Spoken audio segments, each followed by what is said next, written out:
Guys welcome back to NB learning. आज का हमारा टॉपिक है कि पैकेज टाइप बॉयलर के क्या एडवांटेजेस और क्या डिसएडवांटेजेस होते हैं।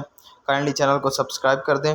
और उसके अलावा अगर किसी को वीडियोस देखने में कोई मसला हो रहा है तो हर टॉपिक की अलग अलग प्लेलिस्ट बनी हुई है। मैथ की अलग बनी हुई है, स्टीम की अलग बनी हुई है, आप वहाँ पर जाकर देख सकते हैं। सबसे पहले इसके हम एडवांटेजेस डिस्कस कर लेते हैं।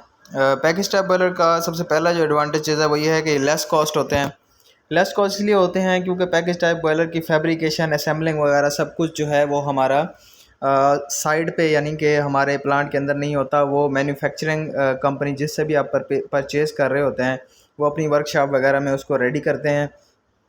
क्योंकि जो बॉयलर फील्ड में इरेक्ट होते हैं या जिनकी कमीशनिंग फील्ड में होती है तो उनके जो एक्सपेंसेस है वो बढ़ जाते हैं। तो क्योंकि ये पैकेज टाइप बॉयलर बने बनाए आते हैं, सिर्फ हमें इंस्टॉल करने होते हैं, तो इसलिए जो है इसकी कॉस्ट जो है वो कम आती है। उसके अलावा जो पैकेज टाइप बॉयलर होते हैं इनके अंदर जो है गैसों का पाथ जो है वो लंबा होता है, यानी कि इनके नंबर ऑफ़ पास ज़्यादा होते हैं। यानी कि 2 पास 3 पास टाइप के इनके गैसेस के पाथ बहुत लंबे होते हैं।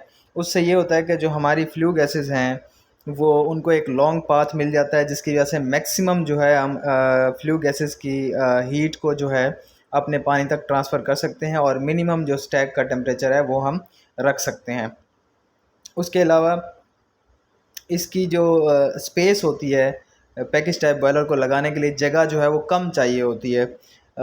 यानी कि ये बने बनाए पैकेज टाइप आते हैं और इनकी जो इंस्टॉलेशन की स्पेस है वो हमें कम चाहिए होती है।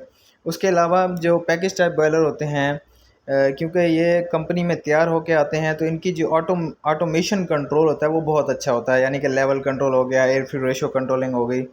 तो ये वाले जो कंट्रोल लूप होते हैं, level control loop, air fuel ratio control loop, तो ये बड़े इनके जो इंस्ट्रूमेंटेशन है उनकी फ़ाइन कंट्रोलिंग होती है।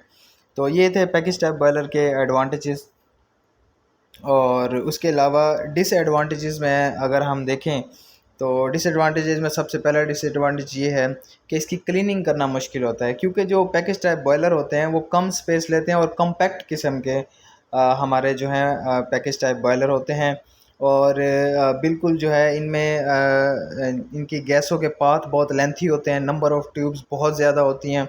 तो उसकी वजह से क्या होता है कि इसकी क्लीनिंग जो है करना मुश्किल हो जाती है। फिर क्या करते हैं, ज़्यादातर जो है इसकी केमिकल क्लीनिंग के मेथड्स हम इस्तेमाल करते हैं। मैकेनिकल क्लीनिंग जैसे सूट ब्लोइंग हो गई या कोई और मैकेनिकल तरीका हम इस्तेमाल नहीं कर सकते, क्योंकि जगह ही नहीं होती उसके डिफरेंट पार्ट्स जो हैं उसके, वहाँ पे हम उसको एक्सेस ही नहीं कर सकते। और उसके अलावा इंस्पेक्शन वगैरह करनी हो तो बहुत सारी पार्ट्स तक हमारी एक्सेस नहीं होती, उनको हम देख नहीं सकते। तो इंस्पेक्शन के बड़े मसले मसाइल आते हैं। तो ये है हमारा डिसएडवांटेजेस जो कि पैकेज टाइप बॉयलर में आते हैं। उसके अलावा एक और डिसएडवांटेजेस जो कि पैकेज टाइप बॉयलर में देखा जाता है वो हाई वाइब्रेशंस की हैं, क्योंकि इनके जो फ्लू गैसेस का पाथ है वो बहुत लेंथी होता है और इनकी ऑटोमेशन फाइन कंट्रोल होती है। तो अगर कहीं इसकी ऑटोमेशन में गड़बड़ आ जाए या एयर फ्यूल रेशो डिस्टर्ब हो जाए या आपकी लोड वेरिएशन ज़्यादा हो तो पैकेज टाइप बॉयलर में आपका क्या होता है, वाइब्रेशन के मसले मसाइल, स्पेशली जो fire tube boiler package type होते हैं उनमें जो है आपके वाइब्रेशन के मसले मसाइल जो है वो बढ़ जाते हैं। तो ये था आज का हमारा टॉपिक जिसमें हमने डिस्कस किया कि पैकेज टाइप बॉयलर के क्या एडवांटेजेस हैं और क्या डिसएडवांटेजेस हैं।